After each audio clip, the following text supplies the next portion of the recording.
하나님 주시는 말씀 같이 보겠습니다. 열왕기하 5장 9절에서 14절까지 말씀입니다. 열왕기하 5장 9절에서 14절까지 말씀 찾으셔서 우리 한 절씩 교독하겠습니다. 9절 말씀 제가 먼저 읽겠습니다. 나아만이 이의 말들과 병거들을 거느리고 이르러 엘리사의 집 문에 서니 10절 엘리사가 사자를 그에게 보내 이르되 너는 가서 요단강에 몸을 7번 씻으라 내 살이 회복되어 깨끗하리라 하는지라. 나아만이 노하여 물러가며 이르되 내 생각에는 그가 내게로 나와 서서 그의 하나님 여호와 이름을 부르고 그의 손을 그 부위 위에 흔들어 나병을 고칠까 하였도다. 다메섹 강 아바나와 바르발은 이스라엘 모든 강물보다 낫지 아니하냐. 내가 거기서 몸을 씻으면 깨끗하게 되지 아니하랴 하고 몸을 돌려 분노하여 떠나니 그의 종들이 나와서 말하여 이르되 내 아버지여 선지자가 당신에게 큰일을 행하라 말하였다면 행하지 아니하였으리이까. 하물며 당신에게 이르기를 씻어 깨끗하게 하라 함이리이까 하니 함께 읽습니다. 나아만이 이에 내려가서 하나님의 사람의 말대로 요단강에 7번 몸을 잠그니 그의 살이 어린아이의 살같이 회복되어 깨끗하게 되었더라. 아멘. 성경에는 수많은 기적들이 기록이 되어 있습니다. 천지 창조 자체가 기적입니다. 아브라함과 사라가 이삭을 낳은 것도 기적이고요. 홍해를 걷는 것도 기적이고 여리고 성이 무너진 것도 기적입니다. 하나님의 아들이 인간의 몸을 입고 이 땅에 온 것도 기적이고 예수님의 죽음을 통해 온 인류의 과거와 현재와 미래의 죄가 다 사함받는 것도 기적 이야기입니다. 여러분, 이 모든 것이 다 우리에게는 기적이라 할 수 있습니다. 성경은 우리에게 성령을 받아라 이렇게 계속해서 권면하고 있습니다. 성령님이 누구십니까? 하나님이시죠. 성령을 받아라. 성령을 받는다는 것은 하나님이 내 안에 계시다는 겁니다. 기적의 하나님이 내 안에 계시면 우리는 이미 초자연적인 존재가 되는 것입니다. 나아만 장군의 이야기도 기적의 스토리입니다. 요단강에 가서 몸을 씻었더니 문둥병이 그냥 나았답니다. 여러분, 이게 말이 됩니까? 말이 안 되니까 이게 기적이에요. 여러분, 그래서 기적입니다. 저는 오늘 말씀을 통해서 하나님께서 자기의 자녀들을 기적으로 이끄실 때에 어떤 과정을 거치게 하시는지 묵상해 보도록 하겠습니다. 오늘 본문은 1절부터 시작이 쭉 되는데 제가 시간상 관계상 9절부터 읽었습니다. 오늘 본문을 통해서 우리가 볼 수 있는 첫 번째 포인트는 뭐냐면요, 모든 인생에게는 문제가 있다는 것입니다. 모든 인생은 문제를 가지고 있습니다. 그리고 이 문제에 대한 해답은요, 오직 하나님에게만 있습니다. 사람들을 겉으로 보면 멀쩡해 보이죠? 멀쩡해 보입니다. 그냥 다 아무런 문제 없이 그냥 잘 살아가는 것 같습니다. 그런데 한꺼풀만 벗기고 보면요, 문제 없는 인생이 없습니다. 특별히 제가 목회를 하면서 많은 성도들을 보잖아요. 겉으로 볼 땐 남들이 부러워할 만한 모든 것을 다 가지고 있습니다. 근데요, 한꺼풀만 벗기고 속 얘기를 이야기를 하다 보면 다른 사람이 상상할 수 없는 문제들을 가지고 있는 분들이 많이 있습니다. 오늘 본문에 등장하는 나아만 장군도 예외가 아닙니다. 나아만이 어떤 사람입니까? 그 당시 아람이라고 하는 제국은요, 그 당시 이 중동 지역을 석권했던 그런 최강대국이었습니다. 그 강대국의 군대 장관입니다. 여러분, 그 시대에 그 지역을 제압했다는 것은 군사력이 있다는 이야기잖아요. 그것을 가능하게 했던 사람이 바로 이 군대 장관 나아만이었습니다. 전쟁에만 나가면 승승장구하고 나라를 반석 위에 올려놓은 탁월한 장수였습니다마는 개인적으로는 누구에게도 말하지 못하는 고민이 있었습니다. 나아만 장군 안에 문둥병이 있었습니다. 당시 문둥병이 어떤 병입니까? 불치병이에요. 저주받은 병이었습니다. 살점이 썩고 떨어져 나갑니다. 냄새가 납니다. 약이 없으니 치료가 되지 않습니다. 자, 겉으로는 모든 사람이 부러워할 만한 그런 삶이었지만 혼자 있을 때 나만은 어땠을까요? 불안과 두려움에 사로잡히게 되었을 것입니다. 다른 사람의 인생은 생사를 좌우할 만한 권력을 가졌지만 자신의 문둥병 맞는 자기가 어찌할 수 없었습니다. 오히려 건강한 부하들이 더 부럽지 않았을까요? 자, 오늘날 우리 주변에도 이러한 나만들이 많이 있습니다. 사람의 눈에는 멀쩡합니다마는 그러나 내면의 삶을 들여다보면은 영혼의 문둥병이 걸린 사람들이 참으로 많이 있습니다. 속이 썩어 들어가는 삶을 살아가는 사람들도 많이 있습니다. 자, 근데 여러분, 우리가 오늘 본문을 통해서 기억해야 될 것이 있습니다. 하나님은요, 항상 우리에게 기회를 주세요. 제2, 제3의 기회를 주십니다. 회복의 기회를 주십니다. 제2의 인생을 살아갈 수 있는 기회를 주시는 하나님이시다. 자, 오늘 이 고민을 가진, 누구에게도 말하지 못하는 이 고민을 가진 나만에게 기회가 찾아왔습니다. 3절에 보니까 나만이 전쟁에서 포로로 끌고 잡아온 한 여종이 이렇게 이야기를 하는 것입니다. 우리 주인이 사마리아에 계신 선지자 앞에 계셨다면 좋겠습니다. 저가 그 문둥병을 고칠 수가 있습니다. 아람의 군대 장관으로서 나하만이 문둥병에 걸렸을 때 안 해본 게 있었을까요? 아마 자기가 해볼 수 있는 모든 것을 해보았을 것입니다. 자, 근데 그래서 나았으면 고민할 일이 없는 거죠? 낫지 않습니다. 그래서 아마 이때쯤이면요, 나만은 아마 자포자기 상태였을 것입니다. 뭘 해도 내 문둥병은 안 낫는구나. 자, 사람이 마음이 부요할 때는요, 다른 사람의 이야기가 귀에 들어오지 않습니다. 하지만 지푸라기라도 잡고 싶을 때, 사마리아에 가서 그 선지자를 만나면 나을 수가 있습니다. 이건 절대로 지나칠 수 없는 말인 거죠. 여러분, 이게 바로 지푸라기가 되는 것입니다. 고칠 수 있다는데요, 무엇을 못하겠습니까? 자, 소망 없는 나만에게 하나님을 소개했던 포로로 끌려온 이 여종의 한마디가 나만의 삶의 터닝 포인트가 된 줄로 믿습니다. 자, 하나님께서 우리를 기적으로 인도하실 때 기억해야 될 것이 있습니다. 하나님이 주시는 기적은 누구의 것이냐? 겸손한 인생의 것입니다. 겸손한 인생에게 하나님은 기적을 주십니다. 하나님 앞에서 무게를 잡는다. 그러면 그 인생은 하나님이 주시는 은혜를 경험하기가 어렵습니다. 여러분, 여기는요, 어떤 인생도 예외가 없어요. 자, 엘리사 선지자를 나만이 찾아갔습니다. 그 여종의 이야기를 듣고 이스라엘 왕에게 갔고, 이스라엘 왕은 이 나만을 엘리사 선지자에게 보냈습니다. 자, 엘리사 선지자를 찾아갈 때 나만의 마음에 어떤 기대가 있었을까요? 엘리사가 직접 자기를 영접하고 선지자의 응접실이나 선지자의 기도실 같은 곳으로 자기를 인도해가지고 머리에 손을 얹든지 자기 문둥병 그 상처 부위에 손을 얹고 안수하고, 그러면 낫는 거예요. 아마 엘리사 선지자를 찾아갈 때 나만의 마음에는 그런 기대, 그런 그림이 있었을 것입니다. 그리고 아람의 군대 장관 정도로 살았다면 나만에게 당연히 그런 기대가 있었을 것입니다. 자, 근데 엘리사 선지자를 찾아갔는데 엘리사 선지자가 누군지를 모르겠어요. 나오지도 않습니다. 집 밖에 나오지도 않아요.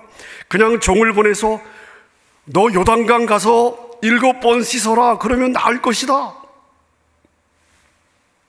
그게 다예요. 자, 이때 나만이 어떤 반응을 보입니까? 12절에 보니까 다메섹강 아바나와 바르바른 이스라엘의 모든 강물보다 낫지 아니하냐? 내가 거기서 몸을 씻으면 깨끗하게 되지 아니하랴 하고 몸을 돌려 분노하면서 엘리사를 떠났습니다. 요단강보다 우리 아람의 강들이 훨씬 깨끗하고 좋은데 내가 왜 굳이 요단강에 가서 몸을 씻어야 되느냐? 난 못하겠다. 그냥 가자. 자, 나아만이 왜 상처를 받았을까요? 해답은 11절에 있습니다. 한번 읽어볼게요. 나만이 노하여 물러가며 이르되 내 생각에는 그가 내게로 나와서 그의 하나님 여호와 이름을 부르고 그의 손을 그 부위 위에 흔들어 나병을 고칠까 하였도다. 자, 어느 강이냐의 문제가 아니죠. 자, 나만이 마음에 뭐가 상처를 받은 거예요? 자존심이 상처를 받은 것입니다. 어떻게 아람의 군대 장관인 나를 이렇게 대할 수 있느냐? 이건 말이 안 된다. 적어도 내 위치에 맞게 나를 대우해야 되는 거 아니냐? 자, 자신을 인정하지 않은 거, 자기가 무시받은 것에 대한 분노입니다. 자존심의 상처를 받은 것입니다. 자, 여러분, 이 시점에서 엘리사 선지자를 한번 생각해 보십시다. 엘리사 선지자는 왜 그랬을까요? 나만 장군을 집에 들이면 차 한 잔을 대접해야 되는데 그 차를 대접하는 게 아까워서 그랬을까요? 왜 그랬을까요? 그래도 멀리서 손님이 찾아오면 여러분 적어도 요단강까지 보내는 것도 좋아요. 그래도 집안에 한 번은 드리고 뭐 담소라도 나눠야 되는 거 아닙니까? 이거 예의 아니에요? 기본 아닙니까? 선지자여도 이런 기본을 지켜야 되는 거 아닙니까? 왜 그랬을까요? 자, 여기에 분명히 하나님의 의도가 있지 않았을까 짐작할 수 있습니다. 여러분, 사실 나아만이 아람의 군대 장관이면 군대 장관이지 그게 하나님 앞에서 무슨 의미가 있습니까? 저희가 아람의 군대 장관일 뿐입니다. 그건 땅의 위치일 뿐이에요. 그게 하나님 앞에서 무슨 의미가 있습니까? 하나님이 이 나아만의 지위 때문에 감동을 먹어야 될 이유가 있습니까? 세상에서 지위가 높고 세상에서 재산이 많고 모두가 우러러 볼 만한 그런 위치면, 여러분, 그런 사람이면 하나님도 거기에 감동을 먹고 그렇게 반응을 하셔야 되는 것입니까? 자, 물론 나아만이 강대국의 최고의 장군이고 모든 사람들의 부러움과 존경을 받았다고 칩시다. 하지만 하나님 앞에서 나아만은 어떤 거예요? 어떤 존재입니까? 연약한 인생이에요. 안개와 같은 존재입니다. 그냥 먼지와 티끌과 같은 존재예요. 잠시 후에 자신이 어떤 지위였건 무엇을 얼마나 가졌건 다 내려놓고 자신의 문둥병으로 죽게 될 인생입니다. 나아만은 이 현실, 그게 자신이라는 것을 인정하고 자신의 교만을 내려놓았어야 했습니다. 사랑하는 여러분, 하나님 앞에서 자랑할 인생이 있습니까? 지금요, 너무 잘 나가요. 부러울 것이 없어요. 아니요, 여러분, 인생 모르는 거죠? 몰라요. 재산도 명예도 건강도 나의 위치도 다 하나님의 거예요. 하나님이 허락하셨기 때문에 내가 받은 거예요. 하나님이 허락하셨기 때문에 내가 지금 누리고 있는 것입니다. 주신 하나님께서 자, 여기까지야. 너 여기까지야. 메네메네 데겔 우바르신, 내가 너에게 은혜를 주고 복을 줬는데 오케이, 내가 너를 내 저울에 달아보니까 내가 너에게 준 은혜와 복의 무게만큼 너가 그 무게가 안 나가. 메네메네 데겔 우바르신. 그래서 오늘 밤에 페르시아가 와서 이제 너의 왕국은 끝날 거야. 여러분, 이게 하나님이세요. 여러분, 이게 진짜 인생의 본질입니다. 주신 하나님께서 거두어 가시면 인생은 거기까지인 거예요. 그래서 하나님께 나아오는 인생은 세상의 거추장스러운 모든 것들을 다 내려놓고, 세상의 옷들을 다 내려놓고 발가벗고 그 인생, 그 본질, 여러분, 그 본질로 하나님 앞에 서야 되는 줄로 믿습니다. 여러분, 그래서요, 이게 본질이기 때문에 성경이 가장 경계하는 것은 뭐냐? 성경이 하나님의 자녀들에게 너희들은 절대 이건 아니다, 이거 조심해라. 그게 뭐예요? 바로 교만입니다. 성경이 교만에 대해서 경고하는 말씀들을 한번 몇 구절 볼까요? 잠언 18장에 보니까 사람의 마음의 교만은 멸망의 선봉이요, 겸손은요 존귀의 앞잡이다. 지금 아무것도 없어요. 하지만 그 심령이 하나님 앞에서 겸손하면 종기로 이미 들어가고 있다는 거예요.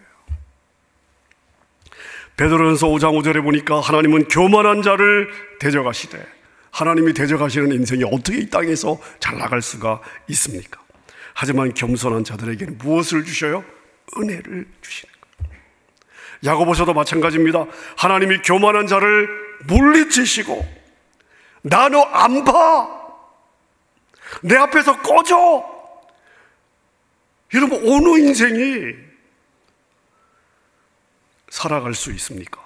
하지만 겸손한 자에게는 은혜를 주십니다. 이걸 우리말로 바꾸면 이런 거죠. 저를 따라 합시다. 까불지 마라.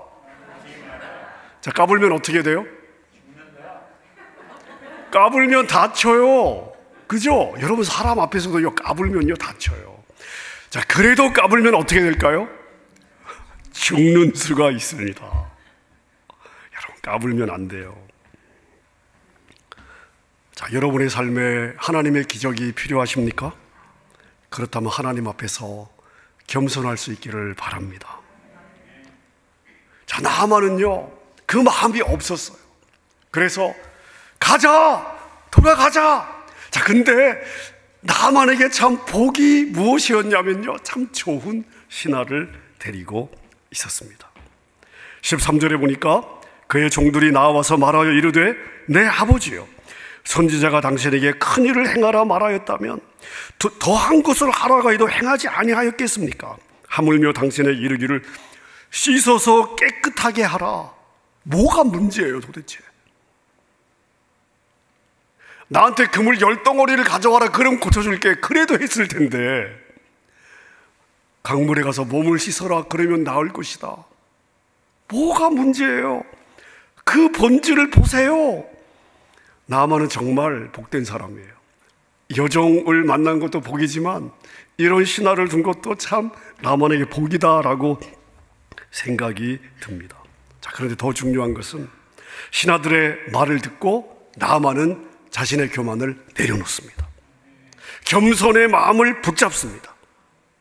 여러분, 그게 나아만에게 복이 된 줄로 믿습니다. 자, 오늘 본문에서 봐야 될 세 번째 포인트입니다. 기적을 경험하기 위한 마지막 관문은 무엇이냐? 순종입니다. 자, 오늘 본문 14절은 이렇게 기록을 하고 있습니다. 함께 읽을까요? 시작. 나아만이 이에 내려가서 하나님의 사람의 말대로 요단강에 7번 몸을 잠그니 그의 살이 어린아이의 살같이 회복되어 깨끗하게 되었더라. 자, 결론적으로 나아만이 치유가 되었습니다. 치유가 되었습니다. 문둥병이 다 나았어요. 자, 근데 치유의 과정이요, 그렇게 우리가 그냥 생각한 것처럼 간단하지 않습니다. 여러분, 나아만의 입장에서 요단강에 몸을 담근다는 것은 결코 쉬운 일이 아니었을 것입니다. 나아만이 아람과 이스라엘이 형제 나라도 아닌데요, 나아만이 엘리사를 찾아올 때 한두 명만 데리고 왔겠습니까? 자기 군사력의 아주 핵심을 자기 호위병으로 데리고 왔을 것입니다. 더군다나 나아만의 말처럼 아람의 강들은 요단강보다 훨씬 더 좋고 깨끗한 강들도 많이 있었을 것입니다. 그런데 왜 굳이 더러운 요단강에서 몸을 씻어야 됩니까? 자, 그런데 여러분, 나아만의 문둥병은 오직 요단강에서만 치유될 수 있습니다. 왜 그렇습니까? 왜 나아만의 요단강, 이 문둥병은 요단강에서만 치유될 수 있습니까? 여러분, 왜 그렇죠?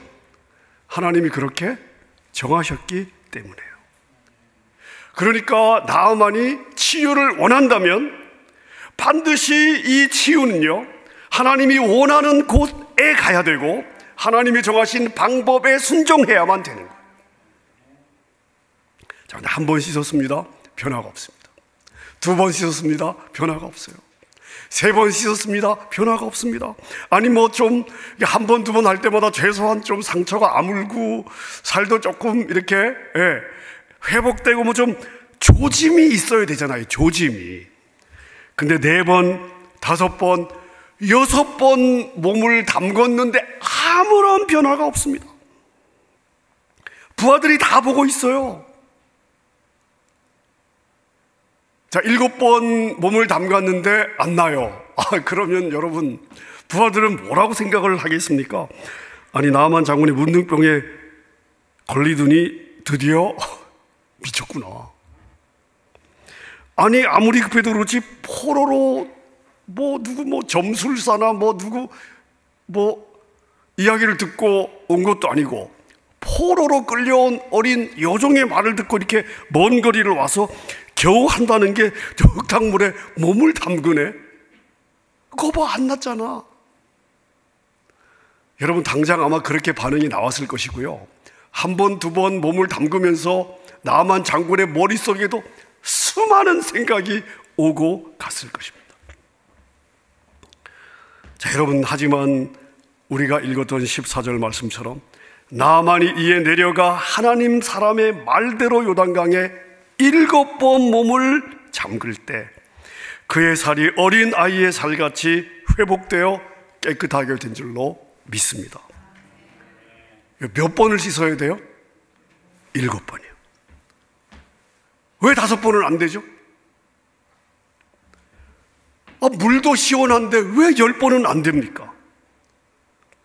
왜 하필이면 하나님은 3번도 아니고 3세판, 우리 3번 좋아하잖아요. 하나님은 왜 7번을 씻으라고 하셨을까요? 왜 7번을 씻으라고 하셨을까요? 혹시 아시는 분 계십니까? 아시는 분 한번 손 들어주시죠. 아시는 분 계시면 제가 예배 마치고 엠코에 가서 제일 비싼 커피를 쏘겠습니다. 여러분, 우리는요, 왜 7번이어야 되는지 몰라요. 이해가 안 가요. 우린 전혀 알 길이 없습니다.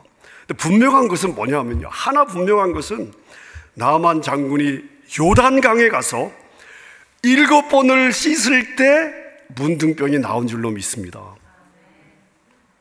여러분, 이것을 보면서 여러분, 이걸 한번 생각해 보십시오. 내 삶에 기적이 필요해요. 예수 그리스도 자기 아들을 주신 하나님께서 사랑하는 너희들을 위해서 무엇을 못 주시겠느냐? 이게 바울 사도가 로마서 8장에서 우리에게 도전하고 있는 말씀이잖아요. 하나님이 아들까지 주셨는데 뭘 안 주시겠느냐? 자, 여러분, 그렇다면 우리의 삶에서, 여러분의 삶에서 하나님의 기적을 막는 게 있을 수 있어요. 자, 여러분의 삶에서 하나님의 기적을 막는 것은 무엇일까요? 도대체 내 삶에 하나님의 기적이 일어나지 않는 이유는 무엇일까? 여러분, 고민해 보셨습니까? 여러분, 내 생각에는 이렇게 하는 것이 더 상식에 맞고요, 내 경험에 의해서도 이렇게 하는 것이 더 맞아요. 그리고 이렇게 하면 더 내가 그래, 맞아 그러니까 기적이 일어나지, 이렇게 내가 설득이 될 것 같습니다. 그래서 이건 이래야 되고 저건 저래야 되고, 심지어 하나님도 내 생각대로 이건 이래야 될 것 같습니다. 여러분, 우리 안에는요, 이런 나의 생각이 꽉 차 있습니다. 여러분의 생각의 틀이 너무 강하지 않으십니까? 여러분의 생각의 프레임이 너무 견고하지 않습니까? 여러분의 생각은 하나님이 어떻게 일하셔도 열려 있으십니까? 여러분의 생각은 플렉서블 하십니까? 만약에 여러분의 생각의 틀이 너무 강하다면 여러분은요, 여러분의 생각할 수 있는 그 여러분의 생각 수준의 삶은 기대하지 않는 것이 좋습니다.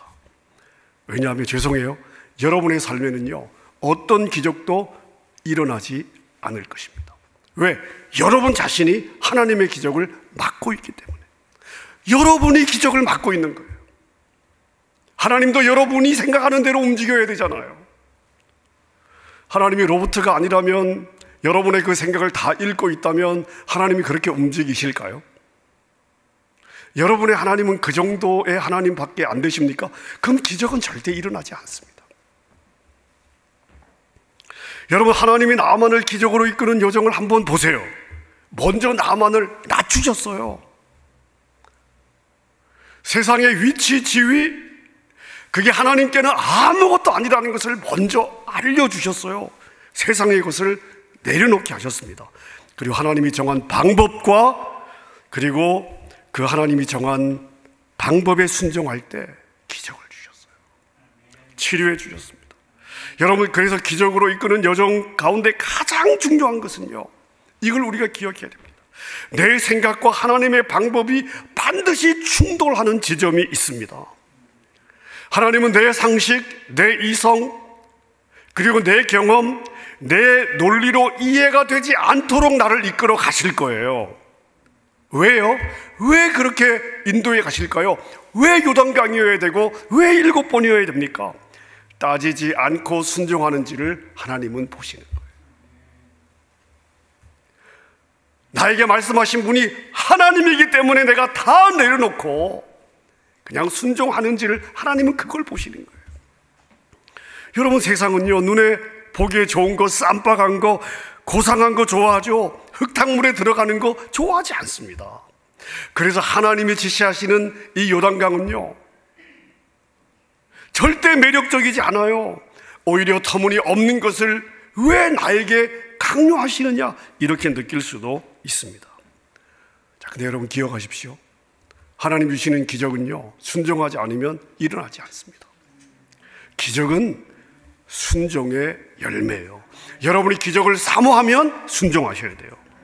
하나님의 방법에 순종할 때 기적은 일어나게 되는 것입니다.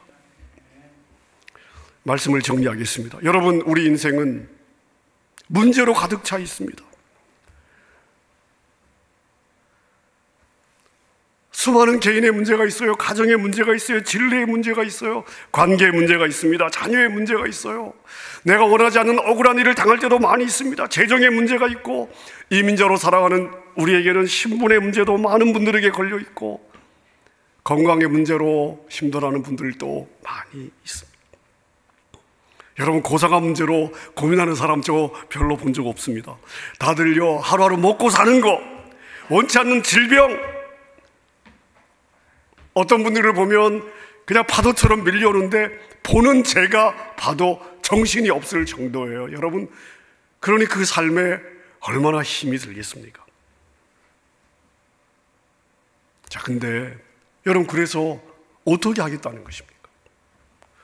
여러분에게 해답이 있습니까? 여러분이 풀 수 있습니까? 자, 여러분이 노력해서 풀 수 있는 것이 얼마나 되십니까? 아마 여러분 스스로 해결할 수 있으면 고민도 하지 않을 것 같습니다. 여러분, 그래서 우리의 삶에 하나님이 주시는 기적이 필요한 거 아닙니까? 문제는 있는데 내 힘으로 해결할 수 없으니까. 여러분, 그래서 우리가 하나님의 은혜를 구하는 거 아닙니까? 그리고 기적은 오직 하나님만이 주실 수 있잖아요. 그래서 기적 아닙니까? 자, 이방 사람 나아만이 어떻게 인생의 문제를 풀었습니까? 순종할 때 기적을 받습니다. 여러분의 지난 인생을 한번 돌아보십시오. 여러분의 고집대로 살다가 허비한 인생의 시간이 얼마나 많이 있습니까? 아닌 줄 알고도 고집을 부린 적도 많이 있잖아요. 여러분, 허비할 시간이 여전히 많이 있다고 생각하십니까? 만약 여러분이 20년, 30년 전에 지금 여러분의 마음처럼 순종했더라면 여러분의 인생은 어떠했을까요? 20년, 30년 전에 내가 겸손하게 내 인생을 하나님의 손에 온전히 맡겼더라면 지난 20년, 30년 내 인생은 얼마나 다른 인생이었을까요? 그동안 얼마나 많은 기적을 경험했겠으며 주님 앞에 얼마나 멋지게 멋진 삶을 살아드릴 수가 있었을까요? 근데 여러분, 지금도 늦지 않아요. 깨달을 때가 가장 빠른 때인 줄 아멘으로 받을 수 있기를 바랍니다. 여러분의 삶에 기적이 필요하다면, 하나님의 도우심이 필요하다면, 순종에 대한 결단이 기적의 출발점이 될 줄로 믿습니다.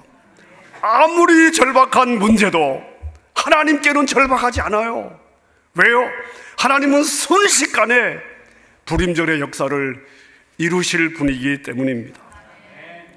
요단강으로 갈 때는 나만의 장군의 마음이 어땠을까요? 반신반의하는 마음으로 갔을 것입니다. 하지만 순종으로 기적을 경험하고 치유를 받고 가벼운 마음으로 고국으로 돌아갔습니다. 오늘 말씀 앞에 여러분의 순종을 결단하고 여러분 바로 이번 주부터 2022년 내내 하나님 주시는 은혜와 기적을 경험하는 여러분의 삶이 되시기를 우리 주님의 이름으로 축원합니다.